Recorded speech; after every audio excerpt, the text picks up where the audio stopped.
জাতীয় নাগরিক পার্টির অন্যতম লক্ষ্য সেকেন্ড রিপাবলিক প্রতিষ্ঠায় গণপরিষদ নির্বাচনের মাধ্যমে নতুন সংবিধান প্রণয়ন। এইটা তাদের অন্যতম লক্ষ্য বলেছে। আমি সমালোচনা করতে চাই না।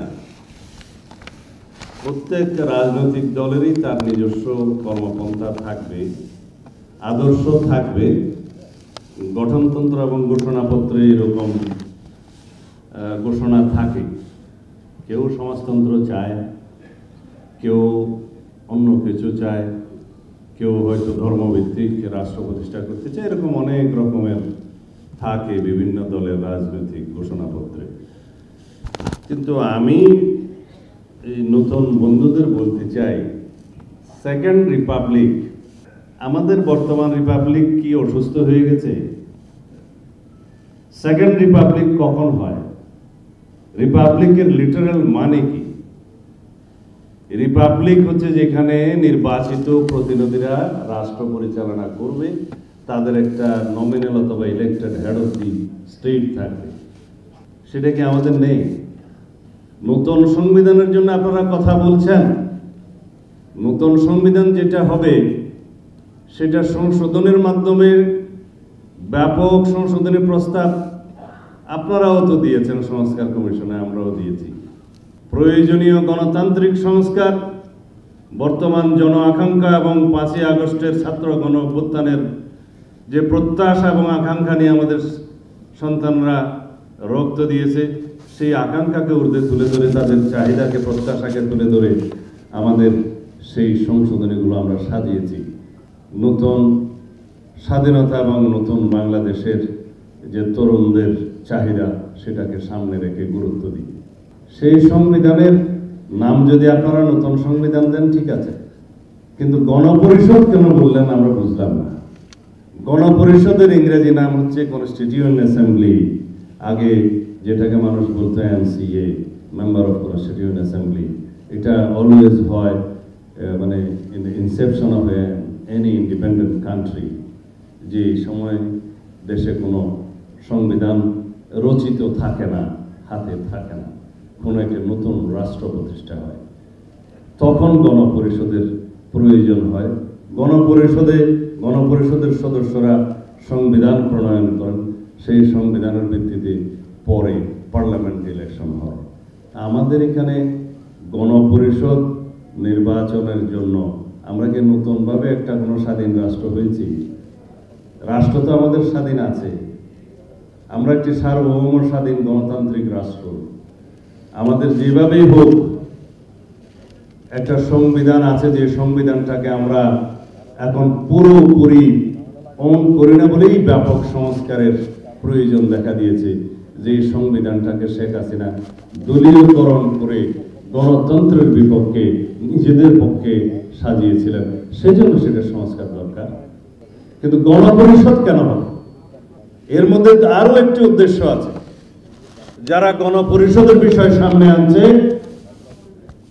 যারা সেকেন্ড রিপাবলিকের বিষয় সামনে আনছে, হয় তারা বোঝে না, অথবা বুঝে আমাদের এই রাষ্ট্র ব্যবস্থাকে আরো দীর্ঘায়িত একটি গণতান্ত্রিক প্রক্রিয়ার মধ্যে নিয়ে যাওয়ার ষড়যন্ত্র আছে। যারা স্থানীয় সরকার নির্বাচনের কথা বলছে, আমি সব সময় শুনি মাঠে ঘাটে বিফোর দি পার্লামেন্ট ইলেকশন, তাদের একটি মতলব আছে। কারণ 5ই আগস্টের ছাত্র গণ অভ্যুত্থান কি মেম্বার চেয়ারম্যান ইলেকশনের জন্য হয়েছিল?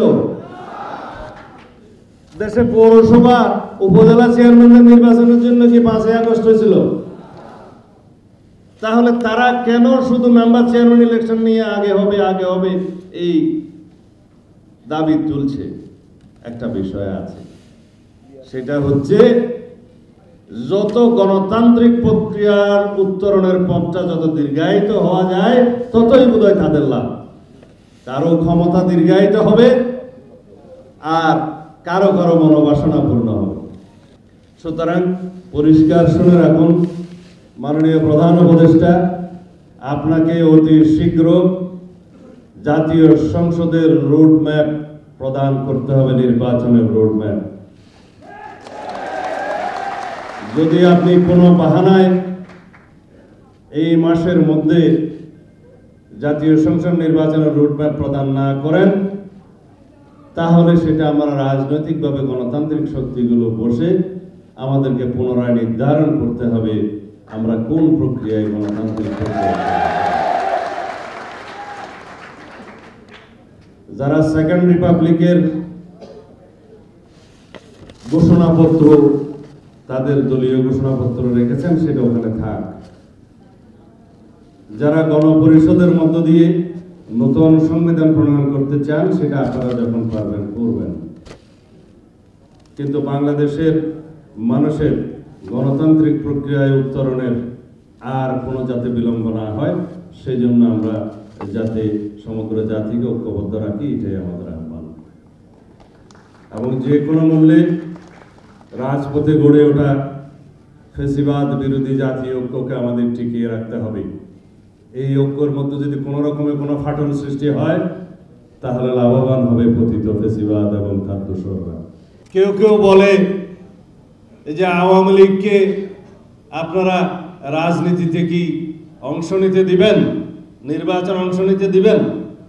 এই দুটা ভাইটাল কোয়েশ্চেন। সরকার আইন প্রণয়ন করেনি, আইন পরিবর্তনও করেনি। আওয়ামী লীগকে রাজনৈতিক দল হিসাবে বিচারের আওতায় এখনো আনেনি, আনার কোনো অবস্থাও দেখছি না, শুধু মুখে বলছি। বাংলাদেশে আওয়ামী লীগের কোনো রাজনীতি চলবে না। 5ই আগস্ট নির্ধারণ হয়ে গেছে যে বাংলাদেশের মানুষ আওয়ামী লীগের শাসন চায় না, রাজনীতি চায় না। আওয়ামী লীগকে বাংলাদেশের এই ভূখণ্ডে মানুষ রাজনীতি করতে দেবে না।